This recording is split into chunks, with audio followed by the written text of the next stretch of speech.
Hello mga idol, please like, share and subscribe for more novel stories to uploads. Harvey Yorks, nagkamali kayo ng inapi. Kabanata 101. Sa tabi, kinokontrol ni Senor Zimmer ang kanyang mga ngiti. Manager Sorrel, sa ngalan ng pamilya Zimmer, nangangako akong lahat ng aming kayamanan ay mapupunta sa inyong dalawa kung ikakasal ka sa aming pamilya. Wala iyang diamond na yan kapag naging inyo ang lahat ng pag-aari ng pamilya Zimmer. Hindi mo kailangang magalit, naging prangka si Senior Zimmer sa kanyang saloobin. Handa siyang ibigay ang buong pamilya Zimmer sa batang mag-asawa. Hindi kailangang magalit ni Wendy sa maliit na bagay na iyon, lalo na at nagpo-propose si Zack Zimmer sa kanya. Tama iyon, sister-in-law, maliit lang na bagay iyon. Paparusahan mo lang si Zack ng walang magandang dahilan. Oo, huwag na nating pag-usapan ang diamond ring na nagkakahalaga ng daan-daang libo. Tingnan mo ang basurang iyan, si Harvey York, hindi niya nga kayang bumili ng diamond ring ng ilang daang dolyar. Napakaswerte mo at nakuha mo ang loob ni Zack. Oo, tama iyon. Sinubukan ng pamilya Zimmer na suyuan siya. Lalo pang nagbuhos ng emosyon si Zack sa kanyang pag-arte. Wendy, pinapangako kong bibilhin ko ang pigeon ring para sa iyo. Pakasalan mo sana ako. Naging awkward ang mukha ni Wendy Sorrel. Natauhan lamang siya makalipas ang ilang sandali at halos walang imik. Tuldok. Zack Zimmer, may sakit ka ba? Ano? Napatigil si Zack. Malusog ang aking pangangatawan, may medical report ako para patunayan iyan. Tinatanong ko kung may sakit ka sa pag-iisip. Nang itim ang noo ni Wendy na makinang noong una. Halos kagatin niya ang kanyang ngipin habang binibigkas ang bawat salitang sinabi niya. Ikaw, nagpo-propose sa akin, nababaliw ka na ba? Nanginig ang buong katawan ni Zack sa kanyang sinabi. Pinilit niyang tumawa. Wendy, huwag ka nang magalit. Diamond lang ito, hindi ba? Maliit lang na bagay ito. Hindi ito tungkol sa diamond. Halos masuka na ng dugo si Wendy, pagkatapos ay dinuro niya si Zack at sinabi, tinatanong ko kung bakit sumagi sa isip mo na mag-propose sa akin. Nababaliw ka na ba? Binaha na ba ng tubig ang utak mo? Hindi pa tayo nagkikita ng lampas 1 oras at nagpo-propose ka na sa akin. Mayroon ka bang utak o utak talangka ka lang? Hindi mo ba natanggap ang mga regalo ko? Nagtatakang tanong ni Zack, hindi ba ganoon yun? Kung tinanggap mo ang mga regalo ko, pumapayag kang ligawan kita. Sinong nagsabi na tinanggap ko ang mga regalo mo? Naghanap ka pa ng ilang express delivery para itapon sa opisina ko. At sabihing tinanggap ko ang mga iyon. Zack, maghintay ka lang dito. Naging matinding galit ang hiya ni Wendy habang lumabas siya sa villa sa kanyang high heels. Di nagtagal, ay bumalik siyang may hila-hila ang isang malaking sako at agresibong hinagis. Bumukas ang sako at ang mga sapatos, bag at mga alahas ay nagkalat sa lupa. Pumunta ako ngayon para ibalik ang lahat ng mga basurang ito sa iyo. Sabi ni Wendy, habang nangangalit sa matinding pagkaasar kay Zack. Zack, ganito ba, kababa ang tingin mo sa akin? Sa tingin mo ba pwede kang magbigay ng sirang laruan sa isang babae at tawagin niyong panliligaw? Sinasabi ko sa iyo, sa pangit mong ugali, bawat sapatos na ibinibigay mo sa akin ay dumi. Secretary Xavier, tara na. Tumingin si Wendy kay Yvonne pagkatapos sabihin ito. Tumango si Yvonne at sabay silang nag-walk out sa bulwagan. Bahagyang ngumiti si Yvonne at tumango kay Harvey nang walang sinasabing kahit anong salita, bago lumingon kay Senior Zimmer. Senior Zimmer, isinauli na namin ang mga gamit, may mga lakad pa kami, kaya mauuna na kami. Naalog ang utak ng matandang panot at agad nagsalita, Secretary Xavier, paano ang kontrata? Tumingon si Yvonne at nagpakita ng cute na ngiti.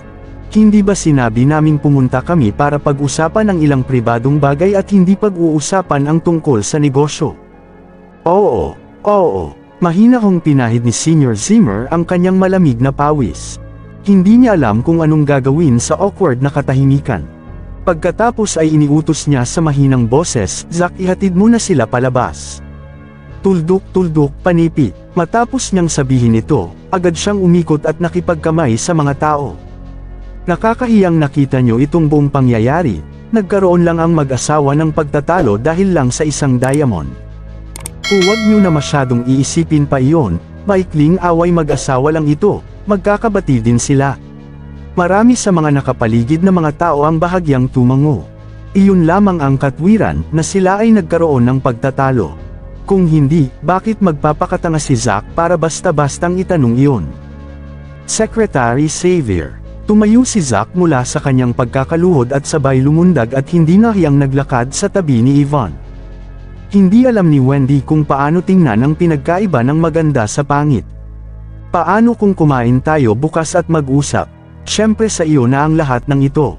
Sinabi ni Zack lahat iyon ng may pride, ang mga luxury item na binili niya ay hindi mura.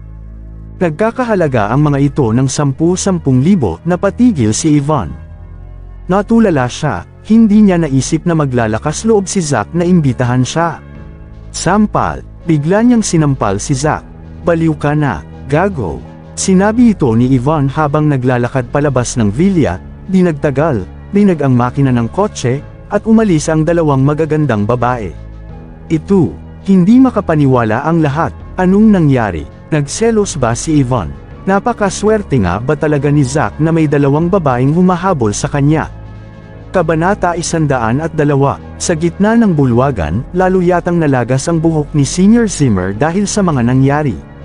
Umubo siya sa kasinabi, mga panauhin away lamang ito ng mga nakababatang henerasyon. Huwag niyo na sanang iisipin kung anong nangyari, ako na lang ang magiging host sa gabing ito.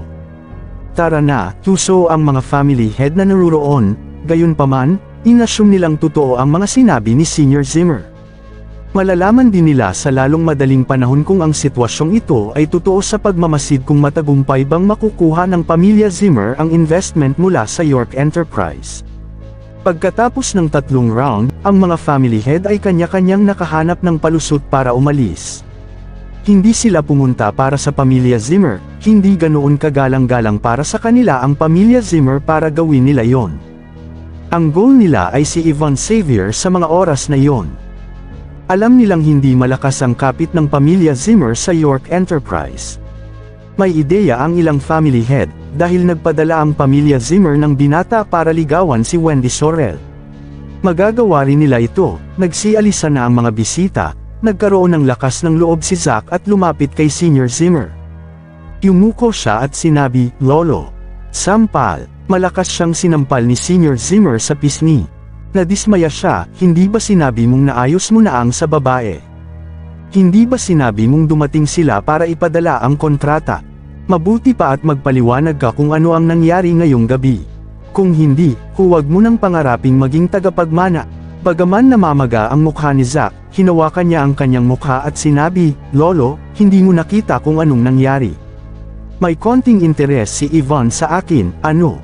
Naguluhan si Harvey, masyadong bilib sa kanyang sarili ang kulokoy na ito. Paano niya nakuha ang ideyang interesado si Yvonne sa kanya? Tila sinasabi ni Zack sa kanyang ekspresyon ng mukha na hindi ba halata. "Lolo, kailangan mong bigyang pansin ang mga detalye." Mga detalye, pag-isipan mong mabuti ito, ano ang reaksyon niya nang mapansin niyang peke ang aking pigeon egg?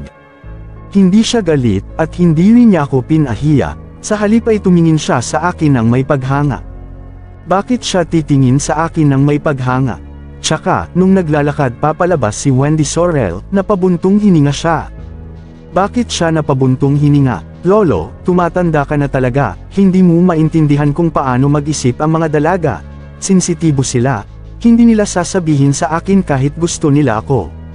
Hindi lamang willing si Yvonne na pumunta ngayong gabi, pero dumating din siya bit-bit ang lahat ng mga uri ng reaksyon, hindi ba halata na may nararamdaman siya para sa akin? Nang malaman niya na wala akong relasyon kay Wendy, hindi siya masayang umalis. Kabanata 103. Lolo, kung susuriin natin ang mga detalye, hindi mo ba naiisip na may nararamdaman siya para sa akin? Sinubukang mga tuwiran ni Zack Zimmer, bakit parang nasa katwiran ang kanyang rason? Nagkatinginan ang pamilya Zimmer, napakahusay ng kanyang paliwanag. Ano ba ang katayuan ni Yvonne Xavier? Maraming family head ang gustong makipagkita sa kanya pero wala silang pagkakataon. Gayunpaman, pumunta siya sa pamilya Zimmer na may kakaibang ikinikilos. Tila wala ng iba pang katwiran maliban sa may gusto siya kay Zack. "Lolo, isang magandang balita ang pagtanggi ni Wendy sa aking proposal. Isipin mo, Maliit lamang na manager si Wendy Sorrell, ano pa ang magagawa niya? Nakita ni Zack sa katotohanan ng realidad. Si Yvonne, hindi, ang aking Yvonne ay ang secretary sa CEO ng New York Enterprise. Sa katunayan, may chismis na siya mismo ang misteryosong CEO, lolo, yayaman na ang pamilya Zimmer. Ang CEO ng New York Enterprise. Nang sinabi niya ito, nakahinga ng maluwag ang pamilya Zimmer na naruroon. Hindi yun imposible, ang dating CEO na nagbigay ng mga investment ay si Belle York, na isang babae. Normal lang ang babae ay maging CEO, ang galit na mukha ni Senior Zimmer ay napalitan ng isang kalmadong ekspresyon. Kumatok siya sa mesa at sinabi, sige, hindi na mahalaga kung si Yvonne ang CEO o secretary ng CEO. Zack, kailangan mong gawin ang lahat para makuha ang loob niya, at kalaunan ay pagandahin ang reputasyon ng pamilya Zimmer. Huwag kang mag-alala, lolo, hindi ako mahina, hindi tulad ng isang tao dyan. Wala nang natitirang magaling na lalaking tulad ko sa Nimhi. Natuwa si Zack sa kanyang sarili, lalo siyang natutuwa habang iniisip ito. Okay, iyan ang plano simula ngayong gabi, lahat kayo ay bawal itong sabihin sa iba. Kung malaman ito ng ibang pamilya, ang mga balak natin ay baka maunahan pa tayong kumilos. Hindi ko kayo mapapatawad. Malamig na inutos ni Senior Zimmer, ang buong pamilya Zimmer ay tahimik na sumang-ayon dahil sa takot, subalit, hindi matiis ni Harvey York na tumawa ng malakas. Kabaliwan ang iniisip mo, Zack. Iniisip mo talagang may pagtingin sa iyo si Miss Yvonne Xavier? Baliw, utak talangka ka talaga. Ganoon na ba kakapal ang kanyang mukha para hindi mapagtantong wala siyang karapatang kausapin si Yvonne, at ngayon, gusto niyang habulin siya. Marahil ay hindi maintindihan ng iba ang ugali ni Miss Yvonne Xavier, pero kilalang kilala siya ni Harvey.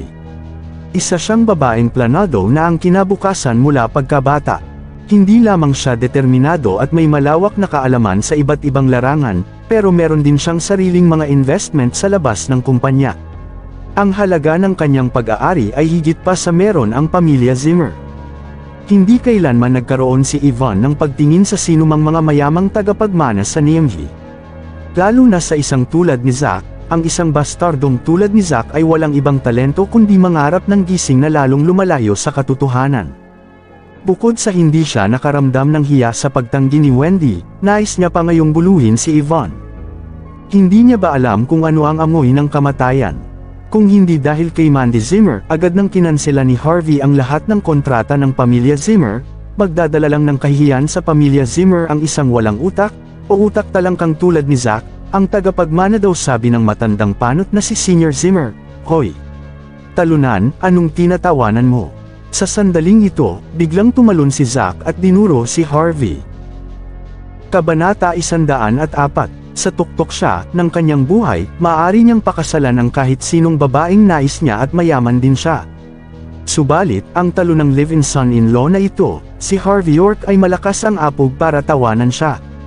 Hindi ba siya naging sobrang arroganty? Sa sandaling yun, ang lahat ay lumingon para tingnan si Harvey. Marami sa kanila ang tila umaasa sa kanya na napaghalo niya ang sitwasyon. Nais nilang panatilihing buhay ang pag-asa. Pasensya na, hindi ko pinigilan ang sarili ko. Tinakpan ni Harvey ang kanyang bibig habang nagsasalita. May mga taong may magandang imahinasyon. Zack Zimmer, sa palagay ko mas mabuting kung huwag mo na siyang subukang ligawan. Bakit hindi mo subukan at maging live-in son-in-law ng pamilya Xavier? Tingnan natin kung gusto ka niya para sa kanya. Live-in son-in-law ka lang, sino ka para insultuhin ako? Malaki ang ipinagbago ng ekspresyon ng mukha ni Zack. Kahit na may pagnanais siya na maging isang kept man, ang ideya ay ideya lamang. Lumabas ang kanyang mga intensyon, at hindi ito kinaya ng kanyang ego. Hindi niya kayang pigilan ang pangangalit sa kanya. Sa katunayan, naiintindihan din ito ni Senior Zimmer. Kung aasa ang isang lalaki sa isang babae para makuha ang investment, wala itong pinagkaiba sa pagnanais na maging isang kept man. Gayunpaman, may kanya-kanyang pride na iniingatan ang bawat isa sa pamilya Zimmer. Pakiramdam nila ay nabibilang sila sa upper class na lipunan. Kung kaya, hindi ito maituturing na pagnanais na maging isang kept man, kundi sinusubukang magkaroon ng malakas na koneksyon sa ibang tao. Nang isiniwalat ni Harvey ang realidad at binunyag ang kanyang mga intensyon, Tila nakabitin ang dignidad ni Zack. Kung lalabas ang balita tungkol dito, mawawalan siya ng lugar sa circle ng mga mayayamang tagapagmana. Harvey, pwede bang huwag kang basta-bastang nagsasalita ng kung ano-anong kabuktutang mga bagay? Bahagyang napasimangot si Mandy, hindi siya nakatiis na hindi pa alalahanan si Harvey. Bakit hindi alam ng hangal na ito ang tamang panahon sa pagsabi ng ilang mga bagay? May mga hindi siya dapat sabihin sa mga sandaling ito. Paanong may lakas pa siya ng loob para galitin si Zack, marahil ay ginagalit din niya si Senior Zimmer. Malamig na tumawa si Zack at sinabing, ano ang naiintindihan ng isang live-in son-in-law na tulad mo? Sa palagay mo ba, gusto ng lahat na maging isang lalaking katulad mo? Hindi mo ba nakita kung gaano ako hinangaan ni Yvonne Xavier kanina? Iyon ang tunay na pag-ibig, ano ngayon ang naiintindihan mo ha, Tukmol? Wala na sanang balak pang magsalita si Harvey, pero nang marinig ang mga salitang tunay na pag-ibig, hindi niya mapigilan ang sarili sa pagtawa muli ng malakas. Agad na nandilim ang mukha ni Lillian Yates at tinitigan ng masama si Harvey, habang nakakunot ang noo. Napangisi siya at sinabi, Harvey, kung gagawa ka pa ng isang pangbiro, lalayas ka sa bahay na ito ngayong gabi. Halos hindi makakibo si Harvey, Ma, hindi ako nagbibiro, palagay ko lang na napaka-awkward ng buong sitwasyong ito. Hindi man lang alam ni Zack ang private number ni Yvonne. Paano mo ito matatawag na tunay na pag-ibig? Kung lalabas ang balita tungkol dito, magiging katawa-tawa sa buong Nimhi ang pamilya Zimmer. Sambat ni Lillian, ano naman ang kinalaman nito sa iyo, kung alam niya ang number ni Yvonne o hindi? Kung hindi niya talaga alam mo ba mismo ang private number ni Yvonne? Sinagot ni Harvey nang walang emosyon. Siyempre, alam ko. University friends kami, paanong hindi ko alam ang number niya? Nagulat si Lillian sa kanyang sinabi, hindi niya akalaing nakikipag-usap si Harvey kay Yvonne. Nagtatakang tumingin si Mandy kay Harvey, akala niya ay magkaiba ang mundo nina Yvonne at Harvey. Kahit na university friends sila, wala na sila dapat kahit anong koneksyon pa. Gayunpaman, mayroon siyang personal contact number ni Yvonne. Maganda ba ang kanilang relasyon, Harvey, anong relasyon mo sa kanya? Nararamdaman kong labis siyang nag-aalala sa iyo, sensitibo ang puso ng isang babae. Naalala ni Mandy nang makita si Yvonne na bumati kay Harvey bago siya umalis. Nang sinabi niya ito, nakaramdam ng kaba ang iba pang miyembro ng pamilya Zimmer. Hindi niya maipaliwanag ang kakaibang pakiramdam sa kanilang puso. Posible kayang ang walang kwentang basurang ito, si Harvey, may relasyon dati sa isang maputi, maganda, at mayamang babae pero hindi ito umusbong. Nagsimulang umiling-iling ang ulo ng matandang panot na si Senior Zimmer sa sitwasyon. Si Zack naman ay malamig lang na tinitigan si Harvey. Hindi, mali si Harvey, wala ngang personal number ni Yvonne si Zack, siya pa kaya. Naglakad si Harvey ng 2 hakbang at ngumiting nagsalita, oh, sa totoo lang, medyo matalik kaming magkaibigan noong nasa university pa kami, casual na sinabi ni Harvey. Bullshit, anong klaseng pagkakaibigan iyon? Narinig kong maraming manliligaw si Yvonne noong nag-aaral siya. Baka isa ka sa mga spare tire niya, sa palagay mo ba ay magaling ka na? Dahil lang sa spare tire ka niya, tingin mo ba ay matagumpay ka na pagkatapos mong makuha ang number niya? Kalokohan, matigas na sumagot si Zack, Harvey, binabalaan kita. Live-in son-in-law ka lang ng pamilya Zimmer, may bubong ka pang tinitirahan, kaya wag lalaki, iyang ulo mo. May mga babaeng hindi mo kailaman mahahawakan, bakit hindi mo nalang isipin kung paano ipagtanggol ang asawa mo? 3 taon ka ng kasal pero hindi mo man lang nahawakan ang mga daliri ng sarili mong asawa. May lakas ka pa ng loob na magpasikat sa harapan ko. Nagsasalita ka pa na akala mo ay kilalang-kilala mo si Yvonne. Kung nagsasabi ka ng totoo, bakit hindi mo siya tawagan? Tingnan natin kung sasagot siya. Tama iyan, tawagan mo siya kung talagang may number ka niya, hindi yung puro ka lang satsat, palayasin siya sa pamilya Zimmer kung nagsisinungaling siya. Malas ka talaga, animal ka? Hindi sila pinansin ni Harvey, humarap siya kay Mandy, at sinabi sa kanya, mahal university friends lang kami, nagsasabi ako ng totoo, pwede bang huwag mo akong pagdudahan? Kabanata 105, lalong na-curious si Mandy Zimmer, hindi niya mapigilan ang sarili at tinanong, anong relasyon mo kay Yvonne Xavier noong nasa universidad kayo? Hindi ba kayo magkasintahan? Nang sinabi niya ito, naramdaman ni Mandy na hindi ito pangkaraniwang sitwasyon. Alam niya ang mga kakayahan ng kanyang walang kwentang asawa. Paano siya nagkaroon ng ganoong kaeleganteng ex-girlfriend na tulad ni Yvonne? Hindi alam ni Harvey York kung tatawa ba siya o iiyak. Mahal, huwag mo sanang isipin iyon, wala kaming ganoong klaseng relasyon. Sabihin na lang natin na hindi kami bati. Kumutitap ang mga mata ni Lillian Yates sa sandaling iyon, na akala mo'y nahuli niya si Harvey. Hindi niya mapigil ang pagsalitaan siya. So, iyon pala. Ang isang Kepman na tulad mo ay may tinatagong babae sa anak ko. Harvey, sinasabi ko sa iyo, hiwalayan mo na ngayon din ang anak ko. Ngayon mismo, ma, tinitigan ni Mandy si Lillian, kung ano man ito, umuwi na tayo at pag-usapan ito. Hindi, sumingit si Zack Zimmer, bago pa makapagpatuloy si Lillian. Hindi pa tayo tapos dito, Harvey, tawagan mo si Yvonne at malinaw mong ipaliwanag ang relasyon mo sa kanya. Kung hindi, huwag mong iisiping makakaalis ka sa lugar na ito nang walang black eye. Baliw ka na ba talaga? Hindi nakakibo si Harvey, anong sinusubukang gawin ni Zack? Sa sandaling ito, Senior Zimmer na nakaupo kasama ang mga matatanda ay biglang nagsalita, Harvey, kung mapapatunayan mong meron ka talagang private number ni Yvonne at ibigay iyan kay Zack, papayagan kitang magtrabaho sa pamilya Zimmer simula bukas. Papaswelduhin kita ng $700, ngumiti at mahinang sumagot si Harvey, Lolo, nakalimutan niyo na ba, may trabaho na ako ngayon. Itinuturing mo trabaho ang isang pagiging janitor sa York Enterprise. May isang sumabat, makikita na ayaw ng taong ito kay Harvey. Mas mabuting manatiling tahimik ang taong ito. Nang sinabi niya ito, biglang tumawa si Zack. Harvey, narinig mo ba ang personal number ni Yvonne habang naglilinis sa York Enterprise? Ha, niloloko mo ako, may nakita na akong taong nagpapanggap, pero hindi ako nakakita ng ganitong level ng pagpapanggap. Mandy, masyadong nakakatawa ang asawa mo, siguro naging tanga ka noon para pakasalan siya. Hahaha, nagbago ang mga mukha ni na Mandy at Lillian nang marinig ang kanyang mga salita. Masamang tinitigan ni Cynthia Zimmer si Harvey at bumulong, Hoy, walang kwentang basura, hindi mo man lang sinusubukang ipagtanggol ang sariling mong asawa kapag binubuli siya. Walang pakialam si Harvey noong una, subalit nagpakita siya ng mukhang palaban. Mabagal siyang tumayo at naglakad palapit kay Zack. Swish! Nabaling ang atensyon ng lahat sa kanilang dalawa sa sandaling yun. Ano ang sinusubukan mong gawin? Gulat na gulat si Zack. Nang sinuntok siya ni Harvey at napa-atras siya ng bahagya. Medyo natakot siya ng isang bastardong tulad ni Harvey at sinimulan siyang bugbugin. Namutla siya nang umatras siya kanina. Bakit siya umatras? Hindi ba papatunayan lamang yun na takot nga siya kay Harvey? Wala akong nais na gawin sa iyo. Gusto ko na humingi ka ng tawad sa asawa ko.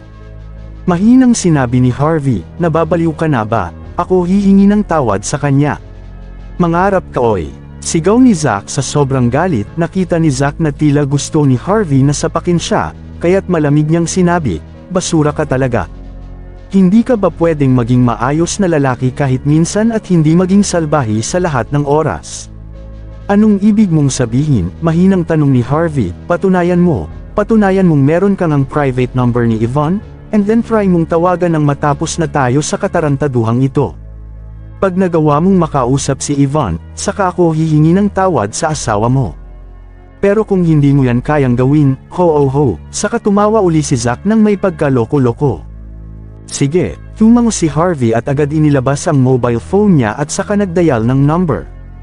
Ring, ring, ring, pasensya na ang numerong iyong tinatawagan ay hindi available ngayon. Maari mong subukan ang iyong tawag mamaya. Ring, ring, ring, napatigil si Harvey sa kanyang tinatayuan. Paanong hindi sumasagot si Yvonne? Ito ba ang ibig mong sabihin ng pagkakaroon ng private number ng iba? Hahaha, isa ka talagang tanga, mababaliw na ako ngayong gabi para magkaroon ng pake sa isang tangang tulad mo. Malakas na at pasigaw na sinabi ni Zack, saka tumalikod at umalis. Nalungkot si Harvey, hindi niya alam kung ano ang nangyayari. Hindi maglalakas loob si Yvonne na hindi pansinin ang tawag niya. Basura, sigaw ni Cynthia, puno ng pagkasuklam ang kanyang mukha. Masyadong nakakahiya ang magkaroon ng isang brother-in-law na tulad mo. Naglakad din si Lillian at malamig na tinitigan si Harvey. Sinabi niya sa mahinang boses, lumayas ka, layas na hindi ka kailangan ng pamilya Zimmer, at huwag ka nang babalik. Kung maglakas loob ka pang bumalik babaliin ko ang mga binti mo. Hindi maipaliwanag ni Mandy ang kanyang mga nararamdaman. Talagang ang nakakahiya para sa kanyang asawa na wala siyang private number ni Yvonne, pero bakit siya nagagalak sa kanyang puso? Lumayas ka na sa pamilya Zimmer, hindi kailangan ng pamilya Zimmer ng isang walang kwentang basurang tulad mo. Umalis ka na agad. Gusto mo pa ring magpanggap kahit na live-in son-in-law ka lang. Sino ka sa tingin mo? Aso lang siya sa pamilya Zimmer, kailan pa natin siya itinuring tao, sa pamilya natin. Binibigyan ka lang ni Yvonne ng kaunting dignidad, at sa palagay mo, magaling ka na dahil doon, nasa wakas ay naging tao ka na. Ang isang aso ay mananatiling aso pa rin hanggang sa huling buhay niya. Masama ang pagtrato sa kanya ng pamilya Zimmer, masyadong nakakasuklam ang malas na ito, dapat ay mas maaga na siyang pinalayas. Ngumiti si Harvey, medyo tinatamad siyang ipaliwanag ang katotohanan sa kanila.